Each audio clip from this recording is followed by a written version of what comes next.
और इसी अवधि ज्ञान को समझने के लिए आज हम लक्ष्मणा साध्वी जी इनकी कथा जानेंगे। महावीर स्वामी के जब समुशरण चल रहे थे तो उस समय पर उन्होंने लक्ष्मणा साध्वी जी का उदाहरण दिया था। तो गौतम स्वामी जो कि उनके प्रथम गणधर थे, उन्होंने इसकी और डिटेल्स मांगी। तो वो पूरा जो उनकी कहानी है लक्ष्मणा साध्वी जी की, वो आगम में लिखी गई है और वहीं से हम आपको ये बता रहे हैं। आपको सुनकर बहुत हैरानी होगी और अवधि ज्ञान कैसा होता है, कैसे प्रकट होता है, वो सब भी आप समझेंगे। एक एक शब्द ध्यान से पकड़िएगा, क्योंकि बहुत सारी चीजें जो इसमें निकल कर आती हैं, उन सबको पकड़ लीजिएगा, प्रयास कीजिएगा। लक्ष्मणा साध्वी जी 80-24 पहले हुई है। ऐसे समझिएगा 40 काल चक्र पहले की ये गाथा है। अभी जो काल चक्र चल रहा है उससे भी 40 काल चक्र पहले लक्ष्मणा साध्वी जी हुई। वो एक बहुत बड़े किंग के यहाँ उनका जन्म हुआ था और बहुत सारे बेटे थे, राजा रानी के बहुत बेटे थे और उनकी बहुत इच्छा थी कि एक बेटी हो जाए। तो बहुत प्रयासों के बाद, बहुत मिन्नतों के बाद तब एक बेटी हुई थी जिसका नाम रखा गया था लक्ष्मणा। और फिर लक्ष्मणा की जब शादी का समय आता है, स्वयंवर रचा जाता है और शादी के लिए जैसे ही वो वर के गले में माला डालती है तो उसी समय पर कहते हैं, उसी समय पर दूल्हा जो था वो वहीं पर डेड हो जाता है। तो उसी समय पर वो मर जाता है और लक्ष्मणा जो थी उसको बहुत दुख होता है, बहुत दुख हो जाता है कि क्या हो गया मेरे साथ। उसने बहुत सपने देखे हुए थे, लेकिन वो सभी सपने स्टैंड स्टिल पर आ गए उसी दिन। उस समय पर 80-24 पहले, यानी कि उस समय पर जो तीर्थंकर भगवान वहां मौजूद थे वो उनके एरिया में आते हैं। चौथे काल की बात है ये, उस समय के चौथे काल की। तो वहां पर तीर्थंकर जब आते हैं तो लक्ष्मणा की पूरी फैमिली, राजा रानी, सभी बेटे और साथ ही में लक्ष्मणा, सभी ने एक साथ दीक्षा ले ली तीर्थंकर भगवान से। सभी ने दीक्षा ले ली थी। लक्ष्मणा साध्वी जी बन गई। एक दिन वहीं लक्ष्मणा अकेले ही उपाश्रय में बैठी हुई थी और वहां पर उन्होंने एक दृश्य देखा। लक्ष्मणा साध्वी जी ने एक दृश्य देखा। देखिए साधु साध्वी की कैसी दशा होती है। और आप अभी जिस मार्ग पर हैं, जहां आप पूरा दिन एकांत में रहते हैं, जब इतनी शांति की स्थिति पर आप होते हैं, तब वो ऐसी स्थिति होती है कि भाव बहुत प्रगाढ़ रूप ले सकते हैं। लक्ष्मणा साध्वी जी का ध्यान जाता है 2 स्पैरोज पर। वो दोनों स्पैरोज उस समय पर एक दूसरे को देख रहे थे और मेट कर रहे थे। वो देखी जा रही, उस साध्वी जी का ध्यान उधर लग गया और उनको अपना भी ख्याल आया। ख्याल आ गया कि काश मेरी भी शादी हो जाती। ये दोनों एक दूसरे के साथ कितना खुश है, दोनों एक दूसरे के साथ यूं खेल रहे हैं और ये सभी काम वासना के भाव उनके मन में आ चुके थे। काम वासना के भाव देखा तो उन्होंने स्पैरोस को, और माइंड देखिए कहां से कहां पहुंचा देता है। आपकी भावना आपको कहां से कहां पहुंचा सकती है कि उनको पूरे भाव यही थे कि काश एक बार ऐसा समय आ जाता कि मेरी भी शादी हो जाती, ज्यादा नहीं तो एक बार तो मैं पुरुष को भोग लेती। ये मन में विचार आ गया और फिर उसके बाद समय बीता। इसका मतलब भाव कर्म रूप जो थे, अब उनका भी अवधि खत्म हुई। वो कर्मों की अवधि खत्म हुई तो नए अब अच्छे कर्म को उदय हुआ। तो जब अच्छे कर्मों का उदय हुआ तो फिर उनको ख्याल आया कि मुझे तो पश्चाताप करना पड़ेगा। ये कैसे ख्याल आ गए मेरे मन में, मैं तो साध्वी हूं, तो मुझे पूछना पड़ेगा अब भगवान से, तीर्थंकर से, कि मैं कैसे पश्चाताप करूं। लेकिन हर जगह पर लोग, मैं जहां जाती हूँ वहां मिट्टी अपने सर पे लगा लेते हैं कि इतनी महासती लक्ष्मणा आ रही है, लक्ष्मणा साध्वी जी आ रही है, महासती है। तो उनका जो मान था, वो मान जो कषाय था, उसने उन्हें जाने नहीं दिया तीर्थंकर के पास। लेकिन फिर भी वो गई और उन्होंने कुछ प्रश्न पूछा, अपने को लेकर नहीं, कि अगर किसी साध्वी ने ऐसा देख लिया दृश्य और उन्हें ऐसा प्रकट हो रही है वासना, तो पश्चाताप कैसे किया जाए। तो उनको इसी प्रश्न का जवाब मिला कि अगर किसी को ऐसा भाव आ जाए तो उसका पश्चाताप ऐसे होता है कि 70 to 100 आइम्बिल, और 10 साल तक एक दिन व्यासना, एक दिन उपवास, एक दिन व्यासना, एक दिन उपवास, ऐसे करके पूरा बताया गया। तो उन्होंने सोचा कि मैं चुपचाप ये जो कर्म प्रकट हुए इनकी निर्जरा कर लेती। प्रयास करा, लेकिन बात छुपा दी थी। और फिर उसके बाद उन्होंने खूब आयंबिल करे जीवन भर ऐसी तपस्या हुई, ऐसी तपस्या उनसे प्रकट हुई, लेकिन भाव तो वहीं के वहीं रह गए थे। तपस्या के कारण उनका जो ध्यान था वो इतना स्थिर हो चुका था, इतना स्थिर हो चुका था कि अब जो भी भाव प्रकट हो रहे हैं वो तुरंत उनका ध्यान गाढ़ हो जाएगा, ऐसे समझिए वहीं पर प्रकट हो जाएगी। अब भी ज्ञान प्रकट होने वाला था, ऐसी स्थितियों पर वो पहुंच गई थी। इतनी तपस्या करी, लेकिन अंतिम समय में भी यही भाव रहा कि एक बार पुरुष को तो भोग लेती, एक बार तो भोग लेती। मैं क्या ये जीवन भर तपस्या करती रही, ना खाया ना पिया, एक बार अगर भोग लेती तो इच्छा भी पूरी हो जाती। अब देखिएगा, अब उनका अगला भव आता है। अब अगला जन्म जो होता है, दूसरा जन्म, वो आपको क्या लगता है क्या प्रकट हो सकता है? इसलिए कहा तपस्याएं तो आपने भी बहुत करी है, बहुत तपस्या हुई है, लेकिन एक चीज थी जो प्रकट नहीं हुई।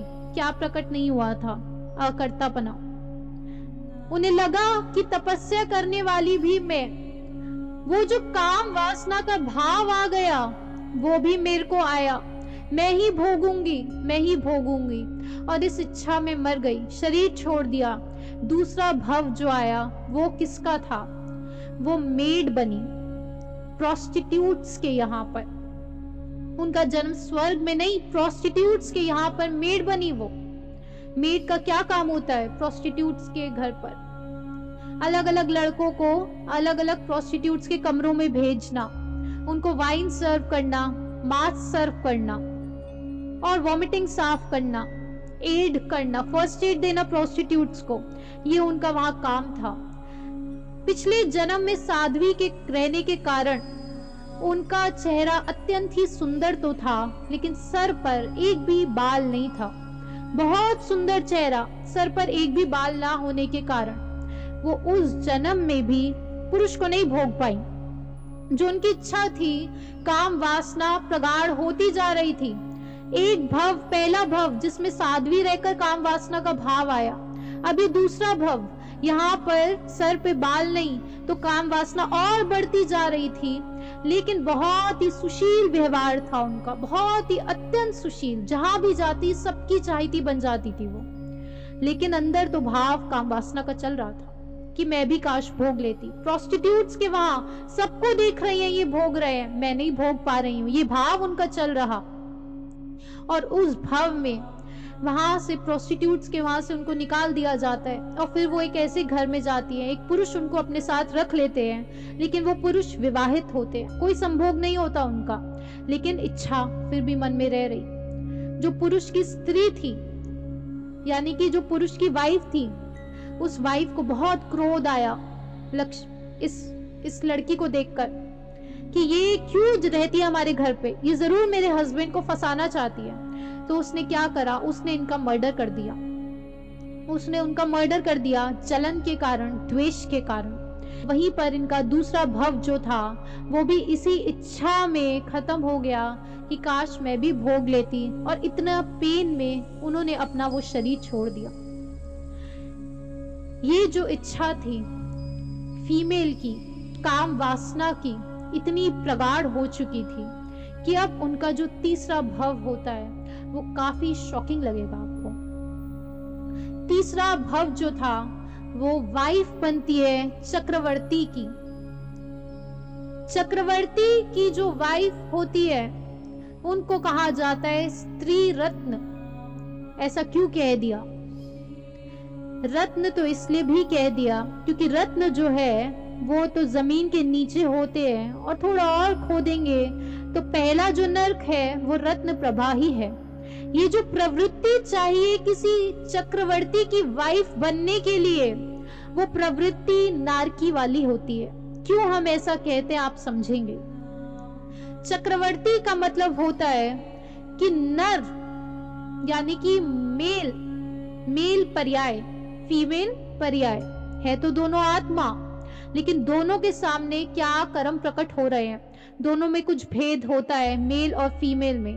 आज इस पंचम काल में दोनों के भेद कम होते हुए दिखाई देते हैं, लेकिन कुछ समय पहले और कुछ समय बाद ये दोनों डिफरेंसेस बढ़ जाएंगे। कुछ समय बाद से मेरा अर्थ है जब दोबारा चौथा आ आएगा।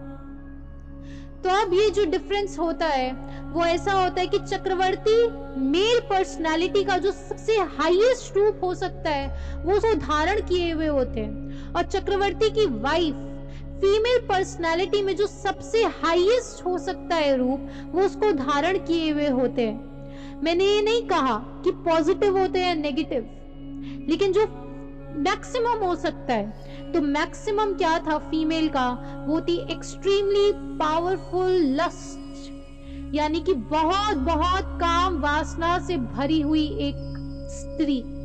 उनको कहा जाता है स्त्री रत्न। चक्रवर्ती की जो वाइफ होती है जिन्हें स्त्री रत्न कहते हैं, कहा जाता है, शास्त्रों में आगम में लिखा गया है कि उनकी वाइफ में इतनी लस्ट होती है, इतनी काम वासना से वो भरी हुई होती है कि अगर उन्होंने इसी भाव के साथ चक्रवर्ती का जो घोड़ा होता है, जो सबसे पावरफुल घोड़ा होता है चक्रवर्ती का, अगर इसी भाव के साथ उस स्त्री ने उस घोड़े के सर से लेके बैक तक उस पे हाथ भी फेर दिया, तो वो घोड़ा वहीं के वहीं मृत हो जाता है, मर जाता है वो घोड़ा। क्या कारण है? उस घोड़े का सारा वीर्य नाश हो जाता है, और जब सारा वीर्य नाश हो जाता है तो घोड़ा मर जाता है। यानी कि ऐसी काम वासना से भरी हुई होती है वो, इतनी काम वासना कि चक्रवर्ती के अलावा उनको कोई और भोग नहीं सकता, सिर्फ चक्रवर्ती ही उनको भोग सकते हैं। अगर किसी और मनुष्य ने, ये तो घोड़े की हालत से बता दिया, अगर कोई और मनुष्य उनको भोगेगा तो वहीं पर उनकी मृत्यु हो जाती है, क्योंकि उस मनुष्य का, उस इंसान का शरीर का एक एक वीर्य का कण खत्म हो जाता है, तो उस लड़के की, मनुष्य की वहीं पर मौत हो जाती है। तो सिर्फ चक्रवर्ती ही उनके साथ संभोग कर सकते हैं। और चक्रवर्ती, मैंने कहा कि मेल पर्सनालिटी का जो हाईएस्ट हो सकता है, मेल की जो आसपास की जो परिग्रह की जो एबिलिटी हो सकती थी कि वो 6 खंड के जो स्वामी होते हैं उनको चक्रवर्ती कहा जाता है। ये संसार का नियम है, ये संसार का स्वरूप है, या आत्मा का स्वरूप नहीं जान रहे आप, लेकिन साथ ही में जानिएगा, कहानी तो हम समझेंगे, ये भी जानिए कि चक्रवर्ती जो 6 खंड को जीत जाते हैं, लेकिन जिस चक्रवर्ती को ये महापरिग्रह के बीच में भी जो अपरिग्रही हो जाते हैं, यानी कि जिनको ये सब कुछ जीत कर भी उसकी कितनी सार्थकता है वो व्यर्थ समझ आ चुकी होती है, कि कोई सार्थकता नहीं है ये सब जीत कर, उस चक्रवर्ती को कहा जाता है नरदेव। ये तो नर कह दिया संसार में, लेकिन जो उस समय पर भी अपरिग्रही हो गए, जब आसपास हर कोई कह रहा है कि आप चक्रवर्ती हो, आप सब कुछ जीत चुके हो, आपकी वजह से हमारा जीवन है, कितना कर्तापना भर रहे थे, लेकिन फिर भी अपरिग्रही हो गया जो चक्रवर्ती, उसको नरदेव कहकर पुकारा जाता है। तो अब ये जो लक्ष्मणा साध्वी जी का जो अब तीसरा भव चल रहा है, वो चक्रवर्ती की वाइफ बन जाती है, और फिर उसके बाद यहां से उनका शरीर छूट जाता है, और नियम से जो चक्रवर्ती की वाइफ जो स्त्री रत्न होती है, नियम से उनका अगला भव 6ठा नरक होता है, यानी कि 6th हेल, 6ठे नरक में प्रवेश करती है। 7वां नरक जो होता है वहां पर फीमेल्स नहीं जा सकती, 6ठे नरक तक ही पहुंच सकती है, इसलिए 6ठा नरक प्रकट होता है उनके सामने। आपको लगता होगा कि ऐसे कितने भाव काम वासना के आज सबके सामने प्रकट हो जाते हैं, क्योंकि आज इस काल में पॉर्न इंडस्ट्री ने इतना ज्यादा अपनी होल्ड बना ली, सबके मन में कभी ना कभी ऐसी मूवीज देख ली होती है, कभी ना कभी ऐसी बातचीत हो रखी होती है लोगों के बीच में, तो वो एक भाव ने उनका कैसा संसार बढ़ा लिया। आपको जरूर डर प्रकट हो रहा होगा, भय प्रकट होना चाहिए, कि ऐसे जब भाव आते हैं तो वो किस प्रकार से नरक गति में लेके जाते हैं। क्या अगला भव हो सकता है? यही तो अवधि ज्ञान है। इसका सल्यूशन हम अभी इसके आगे जानेंगे, लेकिन अभी आप समझिए कि भावनाओं की कितनी कीमत होती है। आज आप वर्ड्स और एक्शंस आप समझते चलो ठीक है, हमने कोई ऐसा एक्शन तो नहीं करा, हमने वर्ड से भी नहीं बोला, लेकिन क्या माइंड से तो करा। माइंड से कितना करा वो भी कीमती होता है, क्योंकि माइंड से भी एक्शन होता है। माइंड, स्पीच एंड बॉडी, तीनों से एक्शन हो रहा है। अब ये जो लक्ष्मणा साध्वी जी थी, अब यहाँ पर ये चक्रवर्ती की जो वाइफ थी, उनके सामने छठा नर्क प्रकट हुआ। क्योंकि शरीर की जो वासना होती है, यानी कि शरीर से रस लेने की इतनी हैबिट जब होती है, तो उसके बाद नरक क्यों प्रकट हो जाता है? क्योंकि शरीर जब छूटेगा तो बहुत ज्यादा उत्तेजना हो गई कि शरीर की तो हैबिट है। जब शरीर से जीवन भर इतना रस निचोड़ा है, इतना रस निचोड़ा शरीर का, पूरा भोग रहे शरीर को तो अब जब शरीर छूटेगा तो फिर उत्तेजना होगी, तो फिर किलस होगी शरीर की, शरीर चाहिए, और भाव और प्रवृत्ति तो वही रह जाते हैं। वो उत्तेजना वही नरक प्रकट करता है, उसका अगला भव। लेकिन आप यहाँ से समझिएगा कि कितने कितने अनंत भव होते हैं। यहाँ से बहुत सारी डिटेल्स जाती है इसके आगे कि अगला भव फीमेल डॉग का होता है। वो फीमेल डॉग बनती है। फीमेल डॉग बनने के बाद फिर से उनके सामने उनको बहुत लोग मारते हैं, पीटते हैं, और उस अगला भव होता है प्रोस्टिट्यूट। अब वो प्रोस्टिट्यूट बनती है, फिर से वही काम वासना में लिप्त होती है। प्रोस्टिट्यूट बनने के बाद 5वें नर्क में जाती है। 5वें नर्क के बाद फिर से एक ऐसा मनुष्य बनती है, एक ऐसा पुरुष बनती है जो बेहद ही गरीब था, लेकिन प्रवृत्ति वही काम वासना की, और फिर 7वें नरक तक गिरती है, क्योंकि अब पुरुष ही 7वें नरक तक जा सकता है। 7वें नरक तक गिरती है, और वहां से 105th इनकारनेशन, यानी कि 98 इनकारनेशन, अभी कुछ भव हमने आपको बता दिए, अब वहां से लेकर 105th इनकारनेशन तक, यानी कि 98 उनके इनकारनेशंस होते हैं एक अनडेवलप्ड वूम्ब में, यानी कि एक ऐसा बच्चा जिसको पेट में ही मार दिया जाता है। ऐसे करके 98 भव उनके उसी वूम में रहते हैं कि कभी उनका अबॉर्शन करवा दिया जाता है, कभी मिसकैरेज हो जाता है। एक ऐसी माँ के गर्भ में, अलग अलग माँ के गर्भ में हर बार उनका प्रवेश होता है कि हर बार गर्भ से गिर जा रहा है, शरीर बन ही नहीं पा रहा है। अनडेवलप्ड वूम 198 बार ऐसा उनका जन्म होता है। और उसके बाद फिर एक गाय के रूप में जन्म होता है। एक ऐसी गाय जिसका दूध नहीं आता, जिस गाय का दूध नहीं आता उसको अच्छा ट्रीट नहीं किया जाता, क्योंकि वो गाय किसी भी काम की नहीं रह जाती है लोगों के लिए। तो वो एक स्टेराइल काऊ के रूप में उनका जन्म होता है, और वहां पर फिर से उनको काट दिया जाता है, उनको खूब मारा जाता है, क्योंकि वो गाय किसी काम की नहीं थी। फिर से नरक प्रकट होता है, और ऐसे करके 113 या 115 इनकारनेशंस बताए हैं। तो आपको लगता होगा कि अभी तो मोक्ष चली गई होंगी, क्योंकि कथा बता रहे हैं तो अभी तो मोक्ष चली गई होंगी। नहीं, वो मोक्ष अभी नहीं गई है। 80-24 पहले, इसका मतलब है 40 काल चक्र पहले की बात हमने आपको बताई है। 40 काल चक्र का मतलब होता है, एक काल चक्र मतलब 20 करोड़ी सागरोपम, 800 करोड़ी सागरोपम निकल चुके हैं, और वो अभी भी इसी संसार में ही भ्रमण कर रही है। आज भी यहीं पर भ्रमण चल रहा है उनका। तो महावीर स्वामी से जब गौतम स्वामी ने पूछा कि भगवान ये भवी आत्मा है या नहीं है, इनका मोक्ष कब होगा, तो उन्होंने बताया कि ये आत्मा भवी है, यानी कि भव्य है, मोक्ष जाएंगी, लेकिन आज भी यहीं पर भ्रमण कर रही हैं। अभी अब सर्पणी काल का जब अगला उत्सर्पणी काल आएगा, इसी काल चक्र में उत्सर्पणी काल में जब चौथा आरा आएगा और प्रथम तीर्थंकर भगवान पद्मनाभ होंगे, यानी कि राजा श्रेणिक की जो आत्मा है वही प्रथम तीर्थंकर बनने वाली है अगले उत्सर्पणी काल में शास्त्रों के हिसाब से। जब वो मौजूद होंगे तब उसी एक भव में उनका जो आखिरी भव होगा वो वहां पर मोक्ष में प्रवेश करेंगी।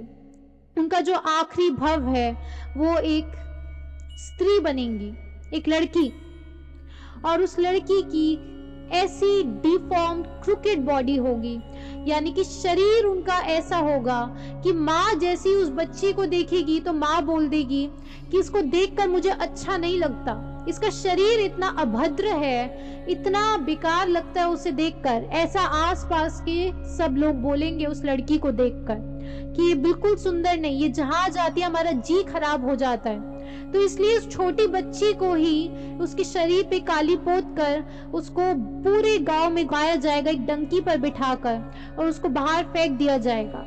वो एक विलेज से एक गांव से दूसरे गांव में घूमेगी, हर बार उसको बाहर फेंक दिया जाएगा और फिर वो एक जंगल में चली जाएगी। जब वो एक जंगल में जाएगी, ये उनका आखिरी भव बता रहे हैं, एक जंगल में जाने के बाद वहां पर इसके शरीर को बहुत सारे चूहे काटेंगे, वहां पे उसके शरीर पर कीड़े पड़ जाएंगे, शरीर अंदर से कीड़े खाने लग जाएंगे और ये बहुत दुखी हो, सिर्फ यही पूछती रहेगी कि मेरा क्या कसूर था। क्यों? आप देखिए, आप भी पूछते होंगे कई बार, आप ये नहीं पूछते लेकिन ये तो बोल ही देते हैं, हमने क्या किया था, हमसे ऐसे रूडली बात क्यों कर रहे हो, अरे तूने मुझे थप्पड़ क्यों मार दिया, अरे तूने मुझे चूटी क्यों मार दी, अरे तूने मुझे ये क्यों बोल दिया, क्योंकि पिछला भव हमें नहीं दिख पा रहा है। ये तो 24 पहले उन्होंने जो कर्म किया था, ये उसका भुगतान चल रहा है अभी तक, इतने पहले का। ये अवधि ज्ञान जब होता है तब प्रकट हो जाता है, ये अवधि ज्ञान की झलक मिल रही है आपको कि कैसा दिखेगा सब कुछ। और वही उनका पूरा शरीर जब खा रहे होंगे कीड़े, तब उसी समय पर उसी वन के आसपास तीर्थंकर पहुंचेंगे और उनका समुशरण होगा। उनके समुशरण में ये लड़की भी जाएगी और तीर्थंकर को देखकर, उनकी बातें सुनकर इसके शरीर का रोग भी ठीक हो जाएगा और वहां पे फिर से ये साध्वी बन जाएंगी। एक बार फिर से साध्वी बनेगी और साध्वी बनने के बाद फिर से तपस्या करेगी।